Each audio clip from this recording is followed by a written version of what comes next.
It's time for Taking Care of Business on Midlands 103.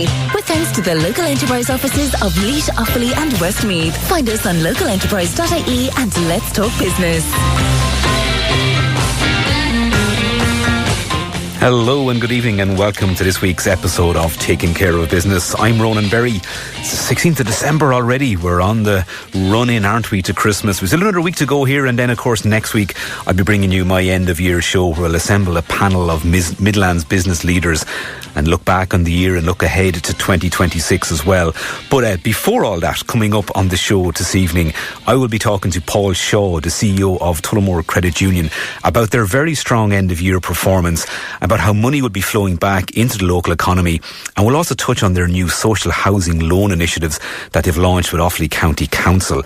Later too, I'll be talking to Conor O'Leary of Purple House Cancer Support about a new workplace training course helping managers support employees through a cancer diagnosis with empathy and clarity.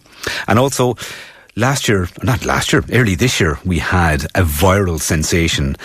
And Midlands Company had a lot to do with it, ultimately. Sugar Plum Sweeter, you know what I'm talking about. It was Dubai chocolate. Do you remember that craze where everybody seemed to be going absolutely mad for the chocolate? It led to Sugar Plum expanding its business, taking on more people in order to meet that demand. And it has continued largely as well. And they've pretty much positioned themselves as being the number one producer now, and the one that people certainly are looking for all the time. But there's another food sensation, and this time it's emanating from Tullamore, and it's like that. It's not a new idea, but it has certainly caught the attention of many people, and not just from around the Offaly area, but from much further afield. It's a Christmas sandwich, so it contains probably all the ingredients that you're expecting to be in a Christmas toasted sandwich, with a couple of little extra additions. As I say, it's gone viral. I spun by the creator of it earlier today, and I spoke to them for a couple of minutes, and whilst I was there, the amount of people that were turning up wondering were they still serving, and they'd been sold out for about 3 hours at that stage. It's bizarre, it's bonkers, it's a fantastic sandwich, and it's a great story. I'll bring you that a little bit later on the show. If you want to be a part of this evening's conversation, you can join that conversation. The quickest way is by text or WhatsApp to 083 3010 103. Of course, powered by the home of Offaly's top-selling car brand. That's Lamb Brothers Toyota on the Arden Road in Tullamore. If you want to give me an email, business@midlands103.com. I may not see that during the show, but I'll certainly be able to pick it up afterwards. So let me know what you're up to around the Midlands this evening. But to begin this evening, this show is going to start and end like the best of days with coffee. So later on I'll be talking to the owner or the creator of that Christmas sandwich, who also serves a very tasty coffee. And we're going to start with coffee, because if you've been around St. Loman's GAA Club since around June this year, you will have noticed a brilliant drive-through coffee dock there called Typo Coffee. Well, Conor Murray is one of the co-founders of Typo Coffee. Conor, welcome to Taking Care of Business. Thanks very much for having me, Ronan. Very excited to be here. Has the world not got enough coffee, Conor? There's a lot of coffee floating around, but I think if you do it right and you do it well and you get a good location, you can make it work. The demand is very high. And yeah, I think for us, like what we're trying to do at Typo is basically provide very high quality coffee, but provide it very conveniently and in a very warm way. So we're trying to tick a few boxes there, but I think we're doing a pretty good job of it so far. The drive-thrus are great because people love the convenience of it, but just because people want something conveniently doesn't mean they don't want it to taste good, or they don't want to be able to, I suppose, engage a little bit with the customer, with the team on site as well. So people are showing that they are willing to pay for quality too. Yes. Good service, quality produce, and also supporting local. You have 3 locations at this stage, and I know there's more to the business too in terms of the roasting side of stuff. Yeah. Let's focus. When did it all start, and where did it start? So it started in May 2023 or middle of 2023. I can never remember the date. We opened up in Westmeath-based Club. Basically, Westmeath had a small coffee dock, and it wasn't particularly busy, and they were looking for someone to take it over. So we had a look around the place, and we said we'd absolutely love to take it over, but we'd love to transform it into a drive-through. And based on the way the building worked, it just by coincidence all came together very well. And yeah, it was very quiet. I think on our first day, we obviously didn't have the drive-through from the get-go. I think we sold something like 12 cups of coffee. So it was very quiet. And once the drive-through opened up, you could just see the product market fit for it. The demand was there, and it was definitely a trend kind of coming out of Dublin into the commuter belt a little bit more. You could see that there was a huge demand for this convenient, high-quality product. So yeah, we went for it, and thankfully it worked out well. And you started adding food then, particularly sandwiches to the offering. We did for a brief period have sandwiches available in Maynooth, and unfortunately we kind of lost the kitchen there and took a back step from it. We were also managing the sandwiches ourselves, and there was an awful lot of work in it. So we kind of took a back step on it for a while, but we recently launched sandwiches in Mullingar specifically, and it's honestly transformed the business. It's been unbelievable to see the growth in our sales purely based on people wanting to come down and try the sandwiches.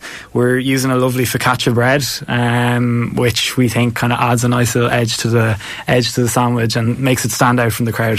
So yeah. So the types of coffee you use then too, obviously there's a lot of work goes into the coffees that you're brewing for people, and we'll touch on the other side of the business very shortly as well. How do you select the types of coffee? Like, how much work actually goes into that? So there's a number of wholesalers in Ireland, so we would work through the importers that import large volumes, and Donal, our head roaster, he'd get in a few samples from a few different suppliers, and our main supplier is Arcadia up in Louth, two Colombian guys, and they're actually bringing the coffee in. So we found a coffee that we felt worked really well as an Americano, which brings out certain flavours, but then also is able to have a flavour that punches through milk, so works really well in a flat white latte, cappuccino as well.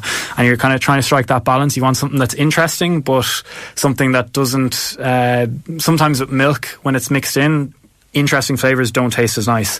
So you want something that's a little bit interesting, but also works well with milk. And I think we found that with the coffee that we're serving. Wow.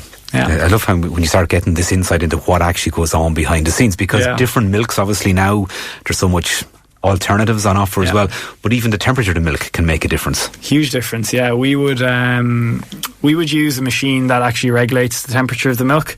So if you're getting a regular temperature latte, cappuccino or flat white from us, it's all at 68 degrees. So by default it's going to come out at 68. Obviously if someone's looking for something a bit hotter, we can do that as well, but by default everything's going to come out at 68 degree milk temp, which is far below boiling point. And, and we don't want to be near boiling point. No, and some people need to know that as well. Actually, that and there are, sometimes I think a good old Irish coffee, for want of a better word, is one that is absolutely piping hot, and you could run your central heating off it. So that level, like, how quickly do you know that the customers see that, appreciate that, and can taste that difference? It's interesting. I think a lot of coffee shops actually fall into a trap where the regulars that come back to them are obviously enjoying the coffee, and they're taking that feedback on board because they're only hearing from those people. So it's actually the people that you don't hear from, they're the people that you really do want to hear from. So like, I'm sure there's hundreds of things we could be doing better, and there's loads of feedback that we're not getting, because it is hard actually to get that feedback. But I suppose over time, once you can see the sales growing, you can see the number of customers per day is an important metric, I think, as well, because as long as that's obviously it's never going to grow eternally. Like, you are at some point going to saturate, but as long as that number is growing in your early, say, first 12 months, you're probably doing something right, I think. Where did the name come from?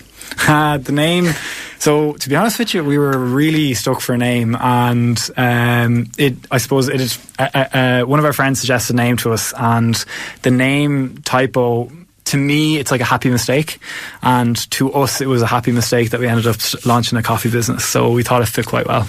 It's nice, it's succinct, it's distinctive, it sounds like something you've invested a huge amount of money in for some marketing guru to come up with as well, and often sometimes those simple ones are brilliant. Talk to us about your co-founders as well. You're not the only person involved in the business. I'm not the only person, no. There's 4 of us involved in the business. So myself and Donal are running the business day to day, so I manage the operations side, I manage the cafes, so I'm kind of manager of the managers, and then Donal is our head roaster, and he also delivers and manages all of the wholesale clients that we have, or partners that we have. We also have Gavin and Will. Gavin is our resident Mullingar man, and how he ended up in Lomans, and we have Will as well, and Will actually plays rugby for Leinster, so he's a flanker for Leinster. Absolutely, on a big panel, all helps bring people and raise brand awareness too. Yeah.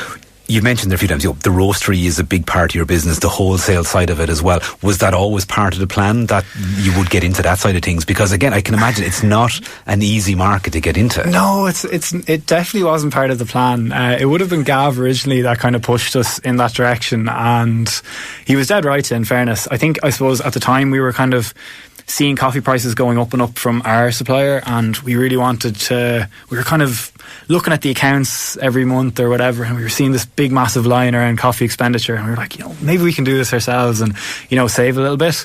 And you certainly can, and it is very doable, but there is also a huge cash flow implication, which is basically we go from, rather than say buying coffee twice a month in 2-week batches and paying for that, we're now buying 6 months of coffee all at once. So there's huge implications there, and you really need to plan that cash flow management if you're going to go into the roastery business, I would say. Obviously then you have to take a long-term look at the price as a commodity, and whether you hedge that and buy big, so just to add extra pressure to the business. Yeah, it's certainly not something we're probably not at the volumes yet where we're looking at stuff like that, but it's definitely something we will be looking at in the future, I think.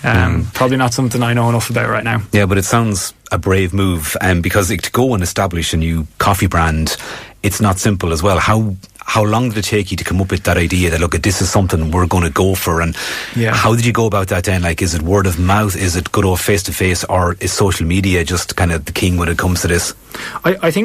I suppose the drive-thrus were our primary instinct. That was what we saw the gap in the market for, and the reason we wanted to focus on drive-thru but also having that like high quality customer service was there's been drive-thrus in and around where I live, and I've seen the value of convenience, and then I've also seen examples of like really, really good customer service in other drive-thrus, and it's just created such a lovely kind of ambience. And I just felt like, in particular in Maynooth, where our first location was, it was lacking something like that. And I was like it just felt like, as a team, when we saw the location, we felt it was a bit of a risk, but in hindsight it doesn't look like it was, because it worked out quite well, thank God. And the drive-through model works well for you. Is it cashless, or how do you you obviously have to kind of bring a bit of a lean management head to it as well. Do you restrict the menu size, or do you go kind of more bespoke speciality just to really entice customers in? So I suppose on our Sambo menu in Mullingar, it's fairly limited. We've got 3 options, and we feel like they're 3 great options. There's infinite amount of complexity you can add to your menu, but in terms of storage, all of our spaces are pretty small, so we have to be very careful with how we kind of manage the menu, basically, because it's actually quite complicated to manage the storage on the back of that. And I guess that would be, Is there a Christmas sandwich on the menu? There is indeed a Christmas sandwich. There we go. It's not gone as viral now as the sandwich you'll be talking about later on, but we're really happy with it, and it's honest to God transformed our business in Lomans. We've been delighted with it. Absolutely. So 3 locations in still a relatively short space of time. Are you creating a brand then that you see you can easily duplicate, replicate, or maybe even franchise down the line? Yeah, I think all options are on the table for us, and I don't really like having a business plan, because I feel like sometimes you can pigeonhole yourself into a certain direction with a really specific plan. And like, for example, we've kind of made the decision over the last couple of weeks to focus on delivering a high quality coffee but extremely fast service at events next year. So all sorts of events, we want to be at them, and we want to be serving the best coffee there, but also the fastest coffee there, because I feel like at those events it's very valuable to be doing that, and for us as well, on the brand side and on the roastery side, that will allow us to carry the brand across the country in a visual way. Obviously you can do it over social media for sure, but you need more touch points for people to kind of trust you and to become your provider, whether it's at home or in a cafe down the country. So I think that we're going to get there by using that events business, hopefully. Yeah, I think many people listening, and this is a personal observation as well, I think if you can speed up that process of serving people good quality coffee at those large events, you will be on to a winner there, because I think many times I've gone queuing for a coffee and the person in front of you orders 4 different drinks and it takes 20 minutes for somebody to make them. And I know it's you want to put that effort in and you want to deliver that quality. If that can be sped up, there's definitely 100% potential there as well. The local enterprise office in Westmeath have played a key role in developing, particularly in Lomans and in the roastery as well. Yes. Take us to the type of supports that Typo has used already, because it's a fundamental part of how you've gotten this far. The Westmeath Leo have been absolutely incredible for our business. They have transformed the roasting side of our business.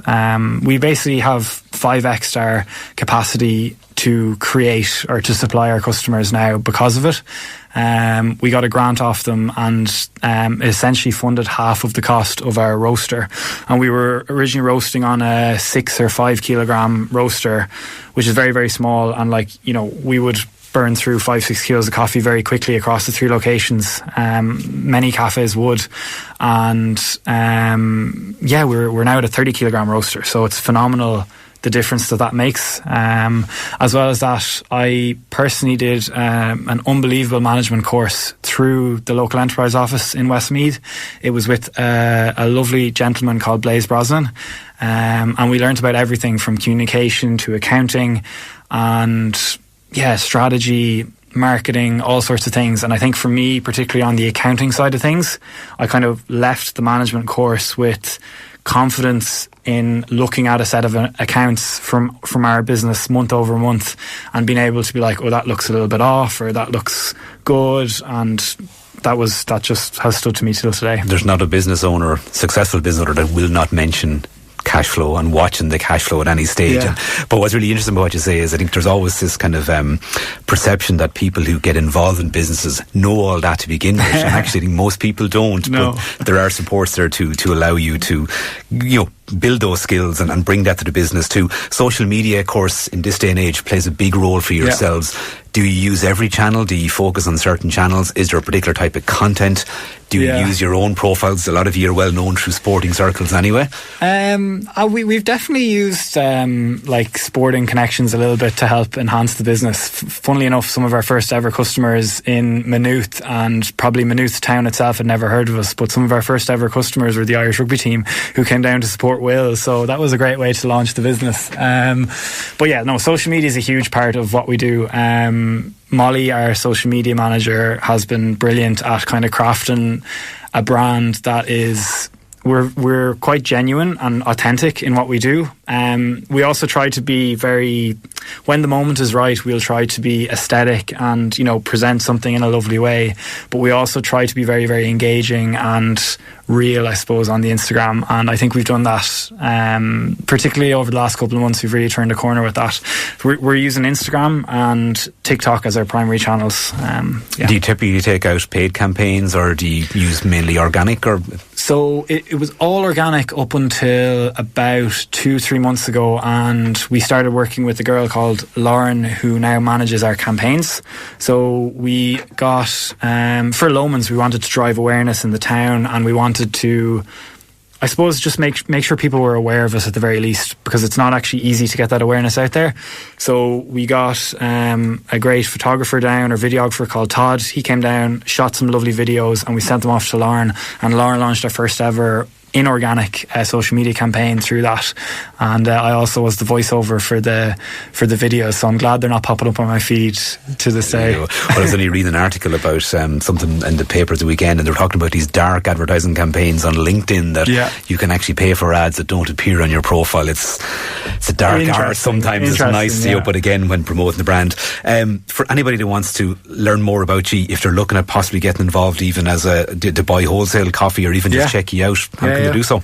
So typo.ie is our website, and on Instagram we are typo__coffee, but if you just punch in Typo Coffee, we should come up, all going well. I think you do. You can hit us up with a DM there, or just contact us through the website. Absolutely. Well, Conor Murray, it's been phenomenal. It's lovely to hear of businesses that are just taking the jump, taking a punt, getting there, growing, have a plan in place, figuring out as we go. That's what you might say, but we won't go. I will point out, it's not Conor Murray the rugby player I'm speaking to. He is a well-known sports person in his own right. I say plenty of sporting connections with Typo Coffee. Conor, thanks a million for coming over, and all the very best with it. So there you go, Typo Coffee. If you're in passing St. Loman's GA in Mullingar, pop in, grab a coffee, grab grab a sandwich and try it for yourself. As I say, a bit later on, I'm going to talk to you about a Christmas sandwich that's going viral. It's a bit closer to Tullamore, this one, so if you're in the Tullamore area, we'll cater for you. Wherever you want to get a Christmas sandwich between now and December, at the end, or between now and Christmas Day, we'll find it for you. I'll find it for you. I promise you that. Or if you know of somebody else that does an awesome Christmas sandwich, just text me in 083 3010 103. See, we cover all the really important stuff on this show. Taking care of business with thanks to the local enterprise offices of Laois, Offaly and Westmeath. Find us on localenterprise.ie and let's talk business. Still to come on Taking Care of Business, I will be again revealing the source or the location of that Christmas sandwich that has gone viral. Okay, it's in County Offaly. We'll give you the precise details a little bit later on. I'll also be speaking to Conor O'Leary of Purple House Cancer Support. They've launched a new workplace training course that's aimed to help managers support employees through a cancer diagnosis, and to do so with empathy and clarity, and to ensure that that can be a conversation that is held safely in the workplace, and that the right supports can be put in place, and that people can be given that support and assistance that they need at such a crucial time. And given the way numbers of cancer cases are rising and more are being detected earlier, it's a very important conversation for people to have in the workplace. But before that, I'd like to introduce you to Paul Shaw, the CEO of Tullamore Credit Union. They've just published their end-of-year results. It showed a really strong financial performance and a significant return of funds to the local economy. They have many new exciting initiatives, even in things like social housing. We're talking about mortgages. We're talking about dividends back to their members as well. It is a great Midland success story. Paul, welcome to Taking Care of Business. Hi Ronan, how's it going? Paul, your end of year report shows another strong year performance, almost 6 million of a surplus. What were the key drivers of that, do you think? Yeah, well, we had a good year on our lending. Our bread and butter is lending to our members. We had a great year on car loans, home improvement loans, and just general day-to-day lending, short term. We had a reasonably good year on mortgages, although not as good as the previous year. Our core driver is the sort of personal loans, the short-term personal loans, and they were really good. I think another big factor for us is the stable interest rate environment. It helps us kind of make plans, and it kind of means we have a very stable cash flow. And that was a great help this year. And I think the outlook for that is pretty good too. Were those results in line with what you might have predicted, given that there has been a lot of uncertainty across the country, even from an economic perspective, over the last couple of years? Yeah, so there's a little bit of a disconnect maybe between the news feed and the reality that we're seeing. Now, I do know that there are a good few people struggling out there, but there are plenty of people doing okay as well. Now, we really are there for the people who are struggling. And we know that a loan isn't always the answer to everyone's problems, but we have financial advice available as well, and we've lots of ways to help people who are in difficulties. But notwithstanding that, the indicators that we have would show that on the aggregate, people are doing okay. Our loan demand is good. The track record of people repaying their loans, our arrears are really low, and they've stayed low. They've been low now for quite a long time, and the outlook is stable on that as well. Our total savings increased by almost €1 million a month during the last 12 months, which is phenomenal.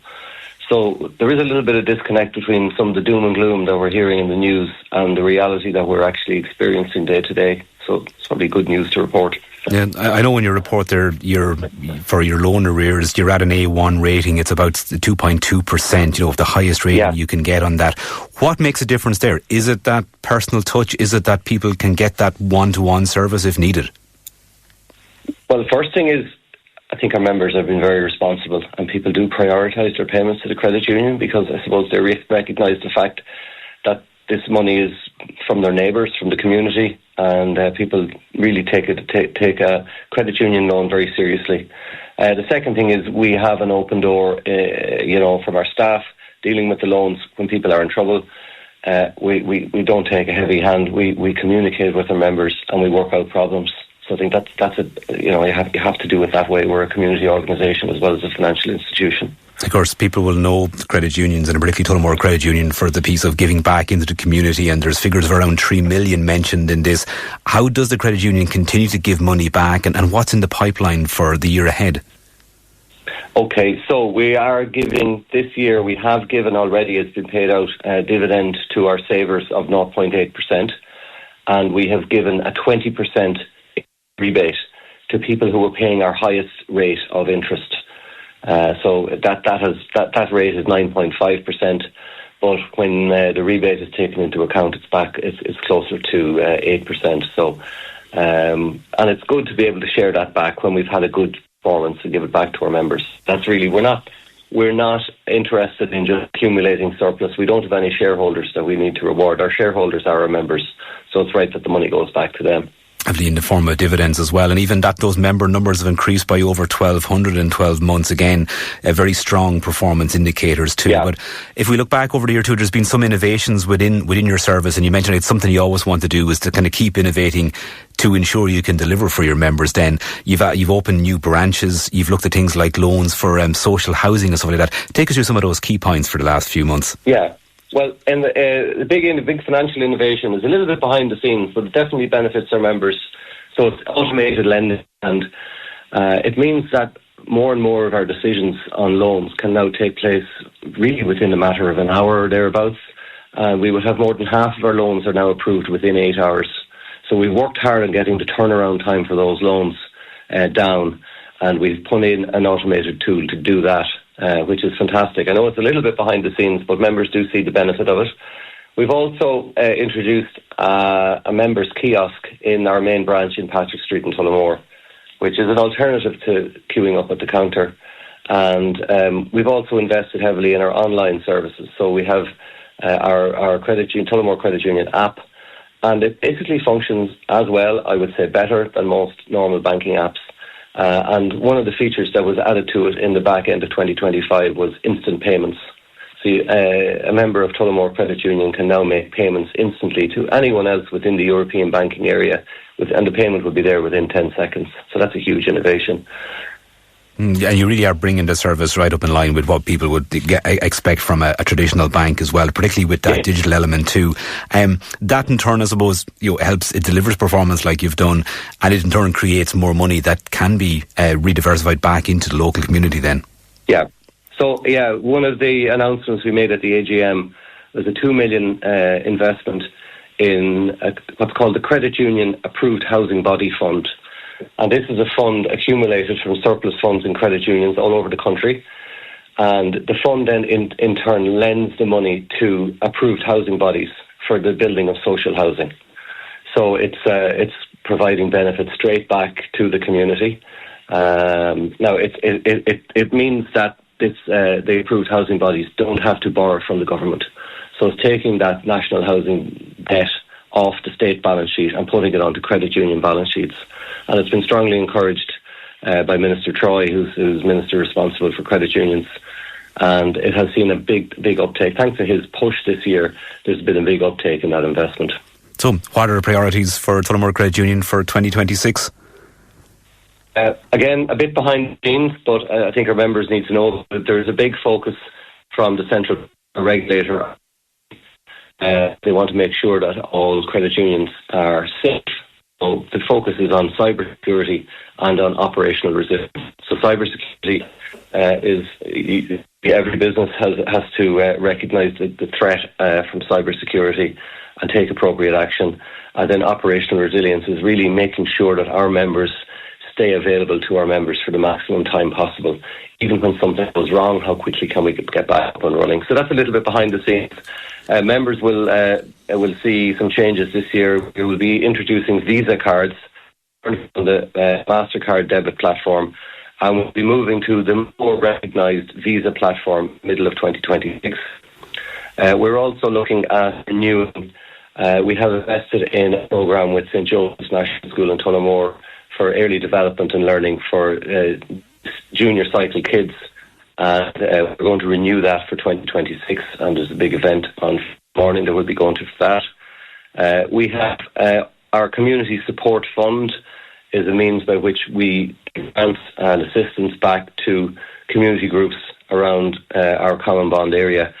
we are significantly increasing our contribution to that fund this year. I'm not at liberty to disclose exactly how much we're adding to it because just for commercial reasons, but we are significantly increasing it, and we are for larger projects like the St. Joseph's one, which have maximum community impact, and we're really looking for community organisations to come to us with suitable projects that would have a large community impact, and we're very interested in getting involved in those. And I was interested in hearing from them very early in 2026 too, to make sure Absolutely. They can get into that pod as well. Paul, it sounds like a huge amount of work behind the scenes that's delivering great value for members, both in terms of the service given, but also in terms of the dividends and everything else, loan rebates, whatever it might be, but also very public then with the likes of the community investments and even those social housing loan schemes and everything. It's a phenomenal achievement, Paul. Congrats on a fantastic year, and all the very best for the year ahead.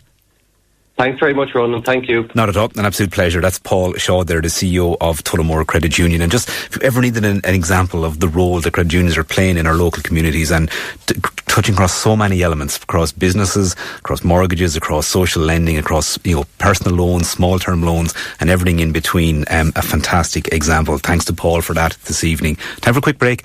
After that, we're going to discuss cancer diagnosis and the impact it has on a person in the workplace. Taking care of business with thanks to the local enterprise offices of Laois, Offaly and Westmeath. Find us on localenterprise.ie and let's talk business. Purple House Cancer Support has just launched a new online training course designed to help managers and HR professionals support employees undergoing a cancer diagnosis or treatment.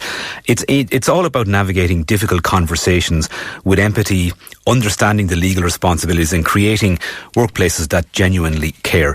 I'd like now to be joined by Conor O'Leary, Director of Operations at Purple House Cancer Support. Good evening, Conor. Good evening, Ronan. How are you? Conor, I suppose take us through those key kind of things that helped that brought you to create this course. Yes, yeah. Well, through our work at Purple House Cancer Support, which was founded in 1990 as Ireland's first community-based cancer support centre, and over that time we have been hearing so many stories and experiences from cancer patients of how they're navigating their cancer treatment and their journey in the workplace. And some of those experiences were quite, harrowing, quite, unsupportive, and really difficult for cancer patients to navigate. And so we decided that we needed maybe to shine a light on this and maybe see what we could do to help employers support cancer patients in the workplace. And I suppose when we look at the statistics now, that up to half of us will face a cancer diagnosis, at some point in our lifetime. And for many of us, that'll happen during our working age, from 18 to 66 or so. And we decided to conduct some research with core research. And what we found was that 7 out of 10 people felt that a cancer diagnosis will negatively impact their career. And also then 88% of Irish people believe that having a set of policies in place for cancer patients in the workplace was important, but then only 1 in 5 companies currently had such a policy. So we realised there was a big gap there, and we wanted to do something to ensure that cancer patients all across Ireland were supported in the workplace. And I suppose ultimately to allow those conversations to begin and to happen in the workplace, because your survey also showed that managers actually want to do the right thing, but like that old kind of thing, they just don't know what to say or how to go about it properly, and maybe a lack of awareness on the legal responsibilities. That's right, and that was the thing we were hearing from employers. Many of them wanted to do something. They wanted to support their employees, but they just didn't know how. They didn't have the language. They didn't know how to start those conversations. And then as a result, then employees felt isolated or overlooked or, ghosted in many ways, simply because HR professionals didn't know what to say. So we partnered with Melissa Stone from Stone Executive Consultancy to develop a 90-minute online CPD accredited training course, which will help managers and HR professionals and anyone leading staff to handle those conversations, those initial conversations with an employee following, a cancer diagnosis. It'll also help them to understand how to best support an employee at all stages during their cancer treatment. And then, as you mentioned there, the legal responsibilities, so there are things such as reasonable accommodations, for cancer patients, because as you may know, cancer can impact us in so many ways, whether it be physical, mentally, and that creates challenges. So, for example, if an employee is on the 4th floor, and it has mobility issues as a result of their cancer treatment and their diagnosis, how are they going to carry out their work? So we're just trying to shine a light on that and ensure that reasonable accommodations are put in place for cancer patients. And then another big thing is returning to work after cancer treatment. So many people, are given the all clear. They're said, okay, you're fit now to go back to work and you're okay. But there's a lot of hidden issues that may still be present, such as fatigue, which is unseen. So a person may look fit and healthy after their cancer treatment, but they may be physically very, very tired. And it's about supporting that, so is a phased return to work needed? Is a reduced workload needed? Having those open conversations about what the person needs to return to work. And then also the wider team, helping them to support their colleague and to have those conversations, so it's about bringing everyone together, to support the employee and ensuring then that they can go back to work without the stigma or without any fear of being overlooked for promotion or anything like that they can go back and fulfill their duties in the way that they want to. purplehouse.ie is the website. Take us to the course itself, though. It's a 90-minute online workshop, and it's more practical themed as opposed to just deep theoretical. How is it delivered? What sort of format does it take? And I guess for any HR manager or business owner that would like to maybe learn more or get involved, how can they engage with you? Yes, yeah. So we've developed a website, cancercareatwork.com. And if people go to that website and click the sign up button, enter their details, we will get back in touch with them. And the course is a 90-minute online course, okay? So the participants can do it at their own leisure, okay? It's broken up into 4 different parts. And it's an interactive course, so it's very practical, it's real life, but it's easy to digest. And as I said, it was developed in partnership with Melissa Stone from Stone Executive Consulting, and it's a CPD accredited program as well, which is great. So it offers 3 CPD points on completion, and it means then that everyone that takes part in that course can proudly put that on their CV and proudly display that they have taken part in the Cancer Care at Work training program. And is the course, it's live now, is it? Like, it's ready to, if people have already done it, I'd say, have they? Yeah, it's ready to go, yes.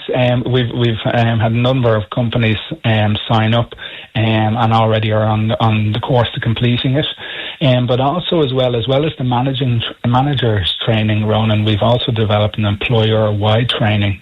So if any companies want all of their staff, even if they're not managing other people, to take part in the course, we developed a secondary course which helps colleagues become more cancer aware and to take part in that cancer care work training. So it's a win-win for everybody. And really it's about showing that we're putting our hand up here to support cancer patients, and also that leads to employee retention. It leads to a greater culture within the workforce, and it's a win-win really for everyone. Absolutely. And look, if it gets that conversation going, and as you said at the start, there are so many different ways people can get cancer. There's different treatments. There's different end results from it for people. We probably kind of do put it all under one kind of banner and make assumptions about people on it. If that conversation can be openly held and become part of workplace policy, I think, as your survey showed as well, majority of employers and employees would encourage that as well. So what makes a difference? What do you think in 12 months' time, will that 19% of workplaces who currently have a policy around cancer support, will that increase, or what else needs to be done to really get that number up?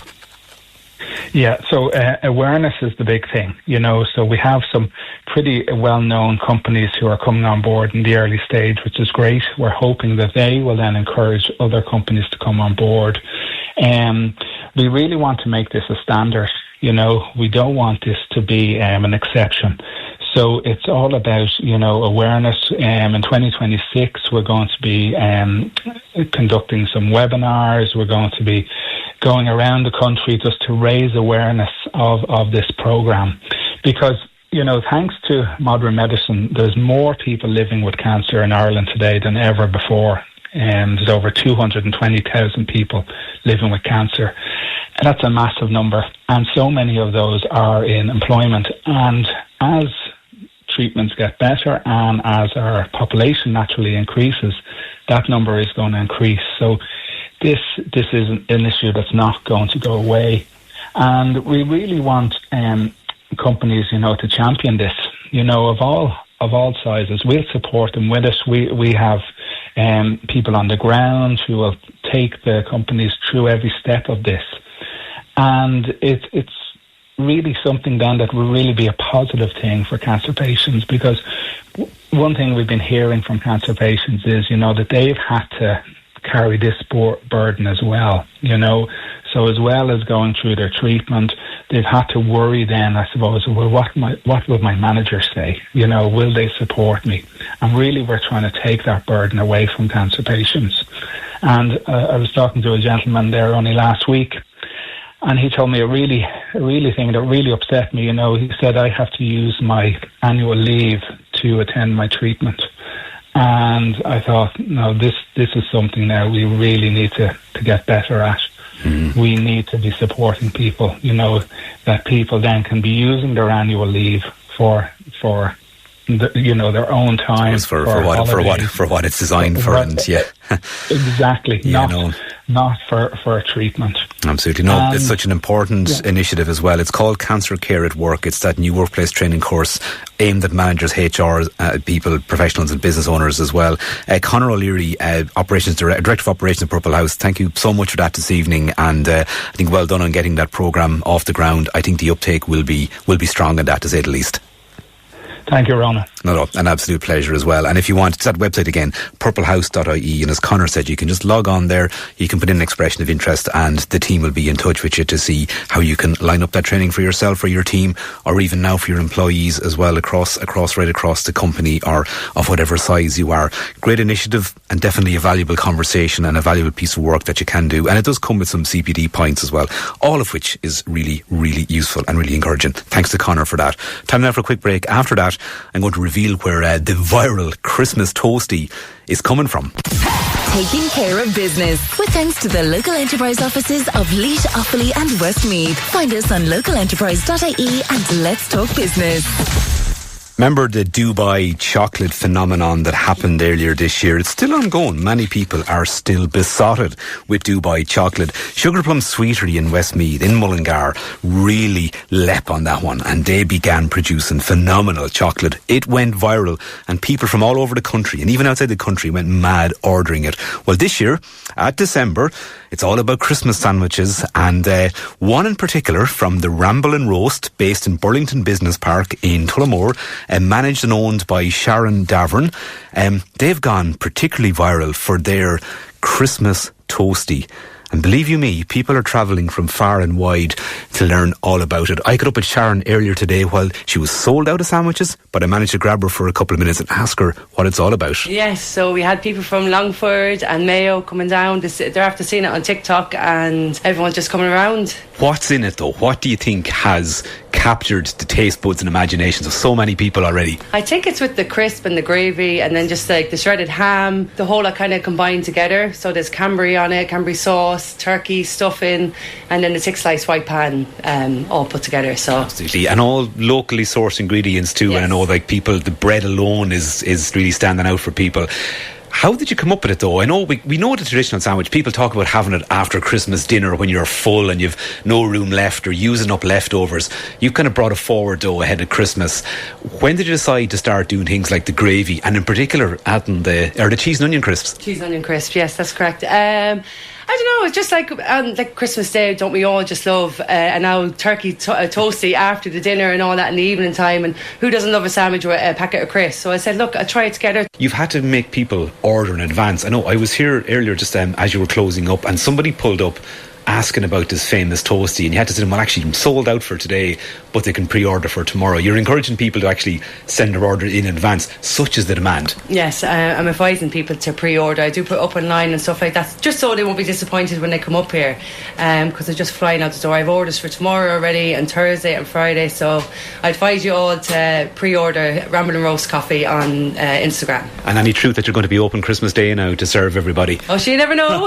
You'd never know. It's hard to keep a good business person down. Sharon, you're here almost 2 years now in the Burlington Business Park in Tullamore. How's the adventure been so far? Oh, it's been unbelievable. Like, it's just such a good experience. I'm here 2 years, the 8th of January. So, the 8th of January. So it's just, I don't know where the last 2 years have gone. It's funny how it all lands for me some days. We start the show talking about coffee and drive-through coffees, takeaway coffees, and a business in Typo Coffee that's developed its own roastery in Mullingar. We finished with Sharon talking about her fantastic Christmas toasty. As I say, it has gone viral. A local influencer just happened to pick one up there a week or two ago, did a video, and all of a sudden things went like wildfire. And Sharon has been selling out every day. She opened specifically last Saturday to cater for demand, and she's there all week as well. So the Burlington Business Park there near Carol Meats or Carol's Cuisine in Tullamore, or WR Shaw's, if you're passing there, why not go in and sample it? But get in early, or even better still, go online and order it. So don't you just love when a local business sees an opportunity, does something great with local ingredients, great service, great coffee too, and even brilliant bakes and all that go with it. So well done to Sharon Davern there, Ramble and Roast in Tullamore. And a big thank you to all this evening's contributors. Hope you enjoyed it, hope you learned from it. To Conor O'Leary there from Purple House Cancer Support, talking about their new initiative for training people and having that conversation around cancer and cancer diagnosis in the workplace. To Paul Shaw from Tullamore Credit Union, and Conor from Typo Coffee. Joe Cooney's here next. I'll talk to you all next Tuesday.